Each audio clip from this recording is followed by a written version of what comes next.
ஓம் சாந்தி. அவ்யக்த சமிக்ஞை 3 दिसंबर 2024।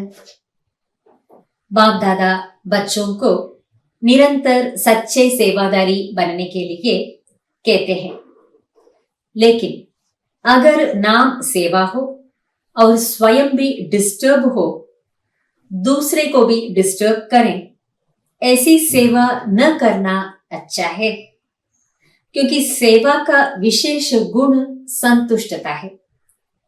பாப் தாதா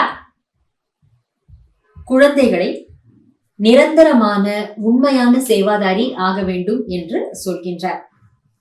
ஆனால் சேவை என்ற பெயரை வைத்துக்கொண்டு தானும் டிஸ்டர்ப் ஆகிவிட்டு, அதாவது தன்னுடைய மனநிலையையும் கெடுத்துக்கொண்டு மற்றவர்களுடைய மனநிலையையும் கெடுத்து விடுவது அல்லது டிஸ்டர்ப் செய்வது, இத்தகைய சேவையை செய்வதை விட செய்யாமல் இருப்பதே நல்லதாகும். ஏனென்றால் சேவையினுடைய விசேஷமான குணமே திருப்தி என்பதாகும். நாம 4 பேருக்கு நல்லது செய்யணும் அப்படின்னு நினைக்கிறோம், அதை காரியத்துல கொண்டு வரோம், அதுதான் நம்ம சேவைன்னு சொல்றோம். அந்த சேவையினுடைய விசேஷமான குணமே திருப்தி தான். சேவை செய்ததுமே அல்லது செய்யும் போதே நமக்கு கிடைக்கிறது உள்ளூர ஒரு ஆத்ம திருப்தி, ஆத்ம மகிழ்ச்சி கிடைக்கிறது. அப்ப அந்த இரண்டுமே இல்லாம, அதாவது நாமும் டிஸ்டர்ப் ஆகிறோம், அப்ப திருப்தியாக இல்லை, மற்றவர்களையும் டிஸ்டர்ப் பண்றோம், மற்றவர்களும் நம்ம மேல திருப்தியாக இல்லைன்னா அது போன்றது ஒரு சேவையை செய்வதை விட செய்யாமல் இருப்பதே நல்லது. ஆனால் இதை தவறாக புரிஞ்சுக்கிட்டு ஒரு சாக்கு போக்கா எடுத்துக்க கூடாது. சாக்கு போக்கு சொல்றதுக்கு இந்த பாயிண்ட் எடுத்துக்க கூடாது. நல்லபடியா நம்ம சேவை பண்ணி நாம நல்ல சந்தோஷமா இருந்து மற்றவர்களை சந்தோஷப்படுத்தணும், திருப்திப்படுத்தணும், நிறைய ஆசீர்வாதங்களை சேர்த்துக்கணும். அதுதான் நம்முடைய லட்சியமாக இருக்கணும்.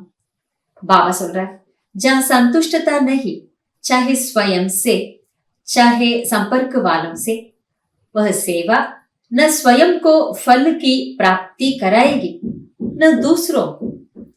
பாபா என்ன சொல்றாருன்னா, எந்த இடத்திலே திருப்தி என்பது இல்லையோ, ஒருவேளை தன் மீது திருப்தியற்ற நிலையில் இருந்தாலும் சரி, அல்லது தன்னுடைய தொடர்பில் இருப்பவர்கள் மீது திருப்தியாக இல்லை என்றாலும் அந்த சேவை தனக்கும் பலனை கொடுக்காது, மற்றவர்களுக்கும் பலனை கொடுக்காது.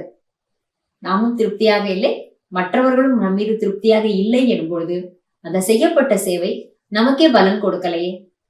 ஏனென்றால் சேவை செய்ததனுடைய முதல் பலன் என்னன்னா சந்தோஷமும் திருப்தியும் தான். அதற்கு பிறகு எல்லாருடைய ஆசீர்வாதங்களை நாம அடையிறோம். பாபாவுடைய ஆசீர்வாதங்கள், நிமித்தமான பெரியவர்களுடைய ஆசீர்வாதங்கள், பரிவாரத்தினுடைய ஆசீர்வாதங்கள், யாருக்காக நம்ம சேவை செய்தோமோ அவர்கள் கிட்ட இருந்து வெளிப்படுகிற ஆசீர்வாதங்கள், இப்படி எல்லாமே நமக்கு கிடைக்கும். ஆனா நாம டிஸ்டர்ப் ஆகி ஒரு சேவையை செய்தோம் அப்படின்னா எந்த பலனுமே கிடைக்காம போயிடுது. பாபா சொல்றார், इससे स्वयं अपने को पहले संतुष्ट मणि बनाए, फिर सेवा में आवो तो अच्छा है। அதனால் முதலில் தன்னைத்தான் நீங்கள் திருப்தி மணியாக ஆக்கிக் கொண்டு பிறகு சேவையில் ஈடுபடுவது நல்லதாகும். தான் அதிருப்தியாக இருந்து கொண்டு சேவை செய்தால் தனக்கும் பலனில்லை, மற்றவர்களுக்கும் பலனில்லை.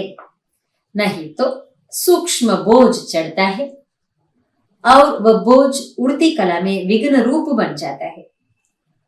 அப்படி திருப்தி மணியாக இல்லாமல் ஒரு சேவையை செய்கிறோம் என்றால் பாபா சொல்லுகின்றார், அதனுடைய சூட்சுமமான சுமையானது உங்கள் மீது ஏறி விடுகிறது மற்றும் அந்த சுமை பறக்கும் கலையில் செல்லாமல் அல்லது பறக்கும் கலையில் போக விடாமல் உங்களுக்கு ஒரு தடை ரூபமாக வந்து விடுகிறது, தடையாக ஆகிவிடுகிறது. பாபா எதை சூட்சுமமான சுமைன்னு சொல்றார்? நாம திருப்தியாக இல்லாமல் ஒரு சேவையை செய்தோம் என்றால் பிறகு அது ஒரு தடை போல ஆகி நம்மை பறக்கும் கலையில் அல்லது முன்னேற்றத்தை அடைய விடாமல் தடுக்கிறது. அதனால இந்த விஷயத்துல நாம கவனமாக இருக்கணும். நாமளும் திருப்தியாக இருக்கணும், மற்றவர்களையும் நன்றாக திருப்திப்படுத்தி சேவை செய்யணும். நன்றி பாபா. ஓம் சாந்தி.